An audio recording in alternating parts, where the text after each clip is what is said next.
urashaka kunezeranwa n'abawe, urashaka gusoza umwaka useka. Niba ukunda indirimbo zo kuramya no guhimbaza Imana, sura YouTube channel ya Scovia Official maze usanganirwe n'indirimbo zuzuye amavuta z'umugaragu w'Imana Birungi Scovia, maze wibuke iby'Imana yagukoreye muri uyu mwaka ushize, uhimbaza Imana. Imana yarahabaye. Ari muri bamwe mu baterwaga ipfunwe no kwitwa abatewe, gusa kuri ubu ngafite ishema ryo kuba ari umunyarwanda umwe mu bafite imitungo itari mikeya. Iyi mitungo yayibonye nyuma yo kwiga ari umwe mu muryango wose w'iwabo. Mu mwaka wa 2003 akaza gufata gahunda, agahaguruka akava mu cyahoze ari prefecture ya Gikongoro akerekeza mu murwa mukuru w'u Rwanda i Kigali. Nyuma y'uko abwiwe yuko aramutse ageze mu murwa mukuru w'u Rwanda Kigali yaba atandukanye n'ubukene, yaba atawe ubutindi. Yitwa Mukandamage Beata, wavukiye mu yahoze ari prefecture ya Gikongoro, ubu ni amajyepfo y'u Rwanda. Ni mwene Nyabyenda Siridiyo na Mukandamage Suzanne. Ni umwana wa kabiri wabo mu muryango w'abana barindwi.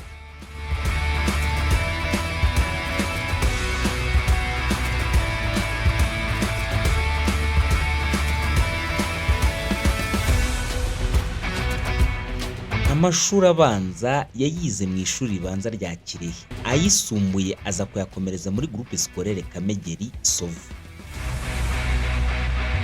Aya mashuri yose abarizwa mu cyahoze ari prefecture ya Gikongoro, ubu ni Nyamagabe y'u Rwanda.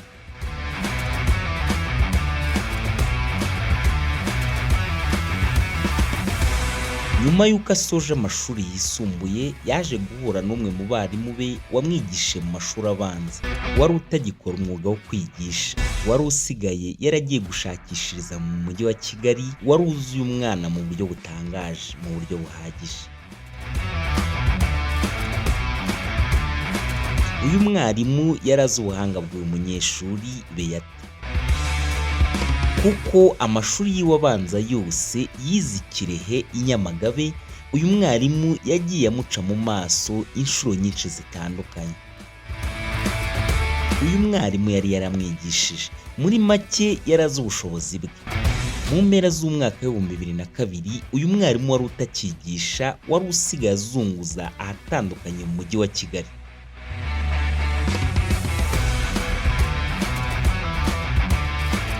Yahagurutse i Kigali yerekeza i Nyamagabe ngo ajye gusangira n'umuryango we mu cyaro Bonane. Akigera muri quartier yaje guhura na Mukandamage.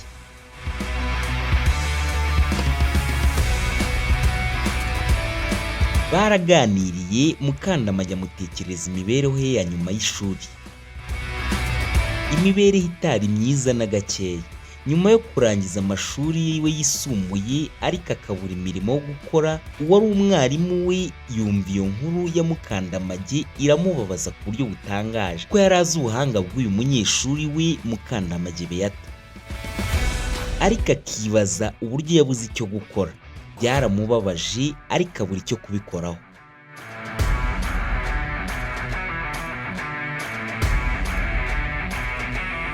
Ariko gusa yamugira inama yo gufata inzira akerekeza ahandi, akareba ko byakunda.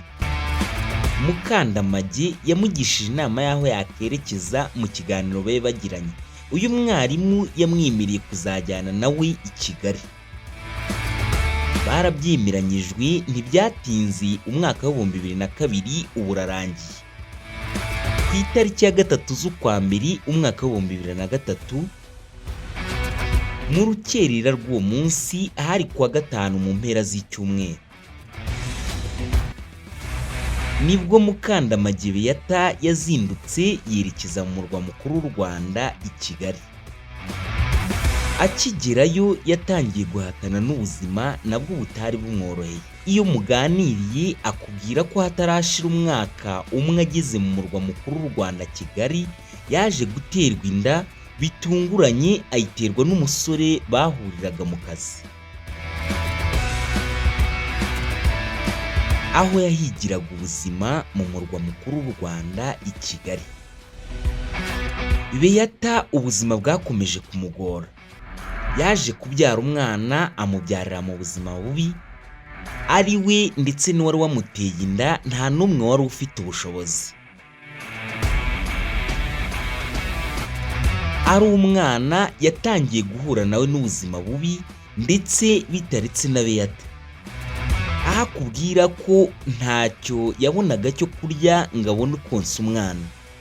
Bwari ubuzima bugoye kandi bukabije.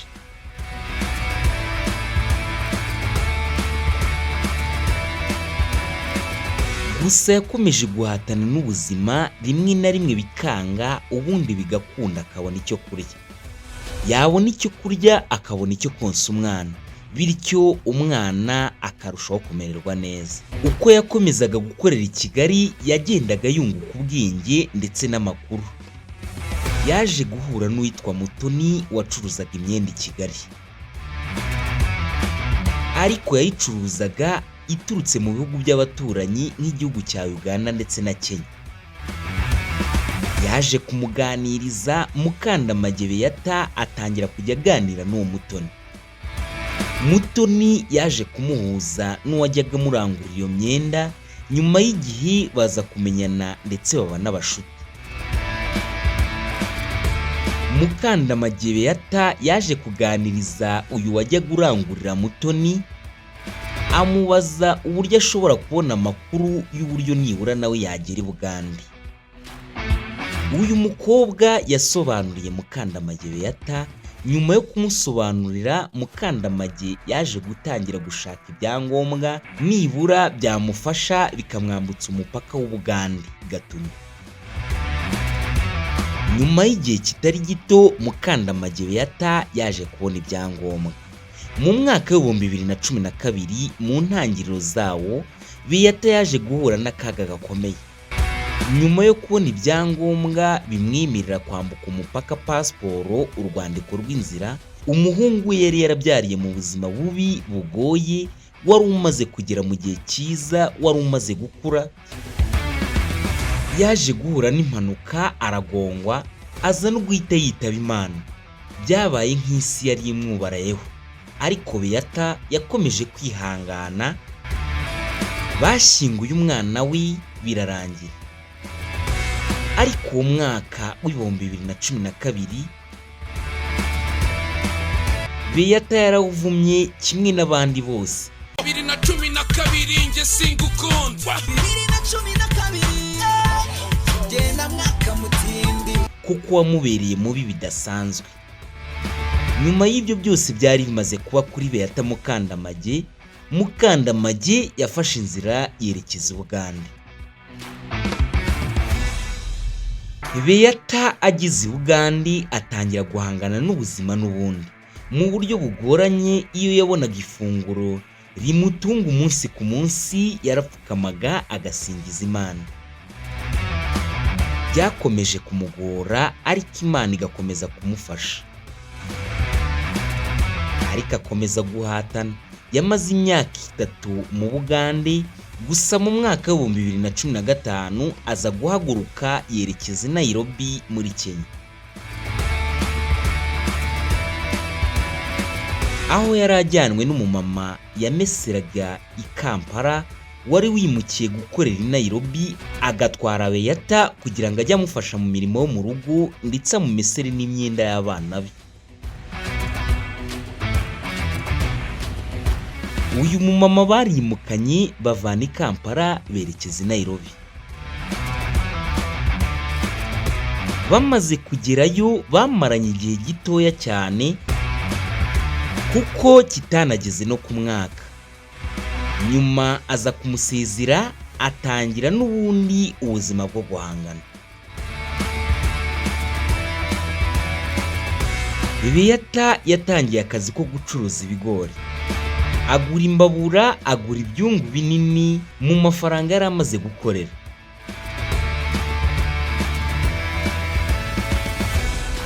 Kuva yabitangira nta kandi kazi yari yakora uretse ako gucuruza ibyo bigori bitetse mu mujyi mukuru w'i Nairobi, cyangwa se umurwa mukuru wa Afurika Zunze Ubumwe.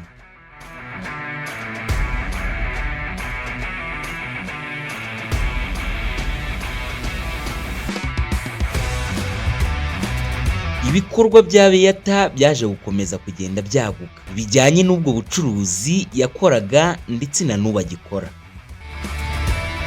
Mukandamage usa n'uwahereye ku busa, ubu nta watinya kuvuga ko amaze kugera ku bidasanzwe. Ni umugore witeje imbere cyane kuko ari mu gihugu cya Kenya ubu atuyemo, afite ibikorwa byinshi kandi bikomeye. Agenda mu modoka ye bwite ya Toyota Clex. Ni imodoka akubwira ko imufasha mu kazi ke ka buri munsi, imodoka akubwira ko n'ubundi yayihawe n'ako kazi akora.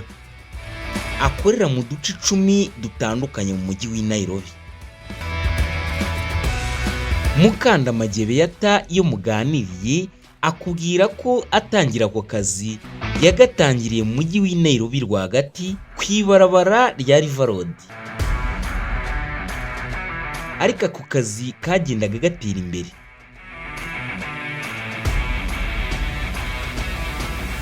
Yagendaga nawe yagura amaseta akayagurira ahandi.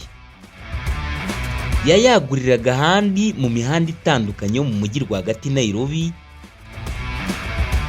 kuko mu mujyi rwagati Nairobi ahafite amaseta 5. Akazi ke kaje gukomeza kugenda kaguka, bityo aza kongeraho no mu duce tubangikanye n'umujyi wa Nairobi.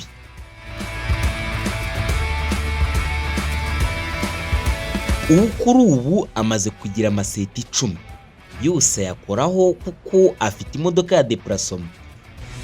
Mwayo maseta 10 rimwe riri mu mujyi rwagati n'ubundi arikoreramo.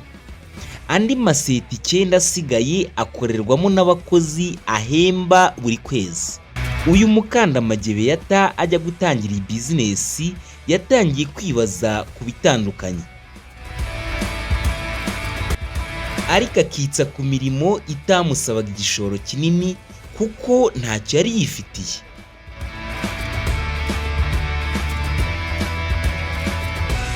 Byari byoroshye kubera yuko icyo yasabwaga kugira ibikoresho ndetse n'amafaranga yo gutangiza, kuko mw'iki gihugu ibijyanye n'umusoro ntabyo yabazwaga. Nta musoro abakorera mw'iki gihugu babazwa, kuko abakora utuzi duciriritse bifatwa nk'aho bigomba kubafasha mu iterambere, bityo nta musoro babazwa n'igihugu. Mukandamage Beyata utari ufite igishoro gihagije yabashije gutekereza kuri business yabasha gutangira ku buryo itamusaba igishoro kinini. Yari afite gusa ibihumbi 2 by'amakenya, ayo nangana n'ibihumbi 20 by'amanyarwanda. Ibihumbi 2 nayo yari yarabitse ku mafaranga yakoreraga ubwo yakoreraga uyu mama bavanye mu gihugu cya Uganda berekeza i Nairobi muri Kenya. Akigera mu gihugu cya Kenya aba mu rugo rw'uyu mubyeyi bari baravanye mu gihugu cya Uganda, akomeza kumukorera akazi.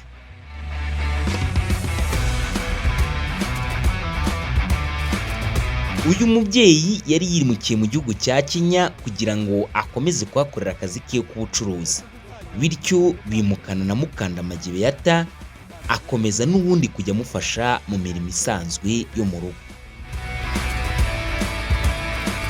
Beyata uko yahembwaga yageragezaga gufata amafaranga amwe akohereza abo yari yarasize i Nyamagabe, udusigaye dukeya akatubika kuko yari afite gahunda.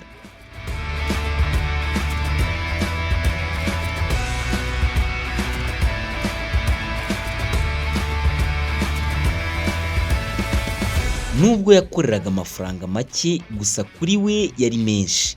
Ubwe avuga ko atangira gukorera uyu mubyeyi yamuhembaga angana n'1500 by'amakenya, ayo nasaga ibihumbi 15 by'amanyarwanda.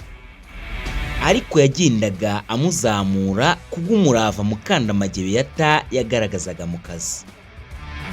Rero uyu mujejetafaranga w'umugande yakomeje kugenda amuzamura kugeza ubwo amushikije ku bihumbi 3500 by'amanyakenya, ayo nasaga ibihumbi 35 by'amanyarwanda.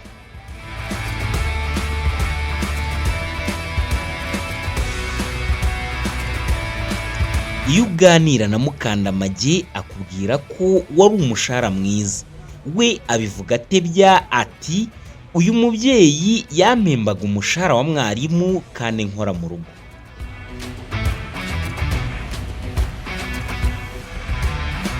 Nyuma y'amezi asaga 8 abana n'uyu mubyeyi i Nairobi, nyuma yo kuva i Bugande, Mukandamage Beata yafashe umwanzuro wo gushyira mu ngiro inzozi yari yarahoranye kuva kera zo kwikorera, atangije igishoro gito. Niko guhita atangira umwuga w'ubucuruzi bugendanwa bw'ibigori.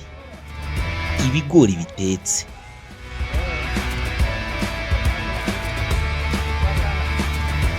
Akabikorera mu mujyi rwagati i Nairobi.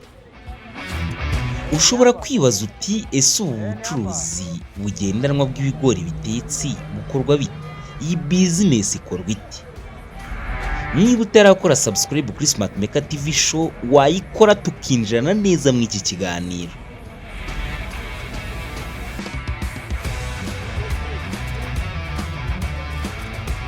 Iyi ni business isaba kuyikora hari ibyo asabwa kuba afite. Muri ibyo asabwa kugira harimo agakoresho gateye neza nk'ingorofani agomba kuba afite. Agomba n'undi kuba afite isafuriya nini, agomba kugira imbabura kandi nayo nini. Akagira n'icyo Mukandamage yatubwiye ko cyitwa umufuniko. Ubusanzwe ntabwo ari umufuniko usanzwe, ahubwo ni isashe nini kandi isa neza.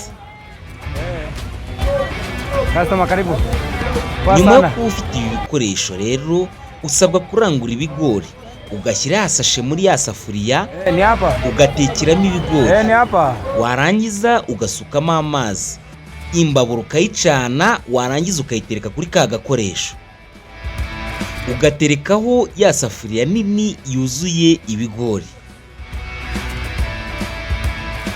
ugahaguruka ukava mu rugo ukerekeza ku kazi aho ucururiza. Ujya kugerayo bya bigori byahiye, ugatangira guha abakiriya bawe. Mukandamage niko yabigenzaga. Iyo yabaga ageze aho yakoreraga akazi ke, umunyuzeho wese yakubitwaga n'umwuka wa bya bigori agahita agura. Ahangaha nk'uko tubimenyereye, ntabwo mu murwa mukuru Nairobi bacuruza ibigori nk'uko abandi babigenza. Ahangaha bacuruza mu buryo ufite amafaranga wese ukangana bamuha ikigori kingana n'amafaranga afite. Iyo ufite 10 cyangwa 10 bob baguha 1/4 cy'ikigori. Waba ufite 20 bakaguha 1/2 cy'ikigori cyangwa se mbao. 20 niyo muri Kenya bita mbao. Iyo ufite 30 baguha 3/4 by'ikigori. Waba ufite 40 bakaguha ikigori cyuzuye.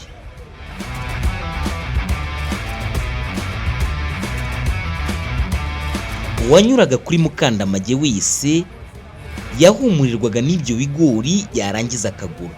Nguko uko Mukandamage Beata yatangiye umushinga we, akaza no gukomeza ukamugeza kuri byinshi. Ubu bucuruzi bw'ibigori bwimukanwa bwagejeje kuri Mukandamage Beata byinshi bitandukanye, byamufashije gutera imbere. Mukandamage Beata yabashije kwigurira imodoka kandi ihenze. Iyo uganira na Mukandamage Beata akubwira ko ibyo yagezeho byose yabiheshejwe n'aka kazi. Iyi modoka imufasha mu kazi ke ka buri munsi ndetse akanayigendamo. Mukandamage Beata afite uruhushya rumwemerera gutwara ibinyabiziga kuko ubwe iyi Toyota Crexx niwe witwara. Bityo akabasha kwideplasa akava ahantu hamwe akajya ahandi kwayo maseta yose 10. Iyo ibigori bihiye mbere yakoreshaga ingorofani, ubakoresha imodoka. Atangira kudeplasa buri umwe mu bakozi be akamugeza ku iseta akoreraho, akadeplasa undi, kugeza ubwo amaseta 10 yose abashije kuyagezaho ibyo bigori. Yarangiza ibyo nawe akabishyira mu modoka akagenda akajya mu mujyi kuri River Road aho akorera, agashaka parikingi yarangiza akaza kuyiseta agatangira agakora akazi. Iyo asoje akazi yongera akajya anyura kuri buri umwe mu bamukorera akareba uko bimeze yifashishije iyo modoka ye.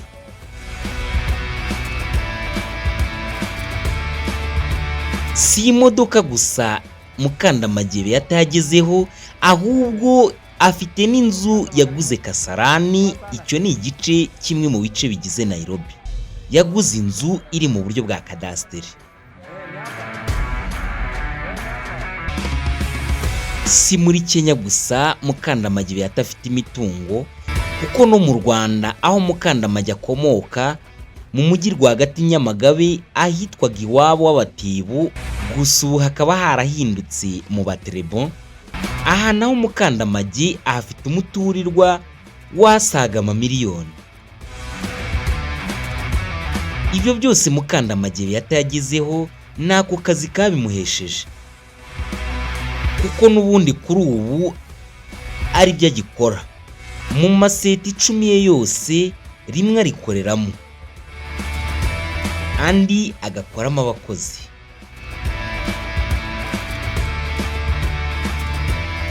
Ngibyo muri make byateje imbere Mukandamage Beata mwene Nyabyenda Siridiyo na Mukandamage Suzanne. Mukandamage Beata umunyarwanda kuri ubu umaze imyaka isaga 10 atuye i Nairobi mu gihugu cya Kenya. Uyu nawe yitwa Iradukunda Sugira, ni mwene Sengabo Karaveri na Mujawabera Costas. Ni umusore wavukiye mu cyahoze ari prefecture ya Kibungo, akaba nawe amaze imyaka isaga 8 atuye i Nairobi muri Kenya. Kuri ubu akorera kampani yitwa Armini Electronics Mount Limited.